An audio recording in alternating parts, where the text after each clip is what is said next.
YouTube টিকটকের viral mango pillow recipe আজ বানাবো একদম সহজ ও ইউনিক উপায়ে, যা মুখে দিলেই একদম গলে যাবে। ভিডিওটি ভালো লাগলে অবশ্যই লাইক কমেন্ট ও শেয়ার করতে ভুলবেন না।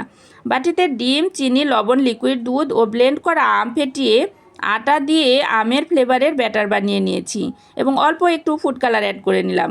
ক্রিমের জন্য হুইপ ক্রিম বিট করেছি, তবে সবার সুবিধার্থে লিকুইড দুধ, গুঁড়ো দুধ ও চালের গুঁড়িতে ঘরে স্পেশাল পেস্ট্রি ক্রিম বানিয়েছি, যার স্বাদ হয়েছে 10 গুণ বেশি। হুইপ ক্রিম না থাকলে এই চালের গুঁড়োর ক্রিমটার সাথে সামান্য 1 কাপ আইসক্রিম মিশিয়ে নিতে পারেন। চ্যালেঞ্জ করে বলছি, এতে একদম আসল পেস্ট্রি বা হুইপ ক্রিমের দারুণ স্বাদ পেয়ে যাবেন। তাওয়ায় তেল ব্রাশ করে 2 চামচ ব্যাটার দিয়ে ঘুরিয়ে পাতলা রুটি বানাবো। 30 সেকেন্ড ঢাকলেই রেডি। পাইপিং ব্যাগের ঝামেলায় না গিয়ে আমি কিন্তু পলিথিনে ক্রিম ভরে ছোট্ট ফুটা করে নিয়েছি, কারণ আমাদের দেশি বুদ্ধির কাছে সব ফেল।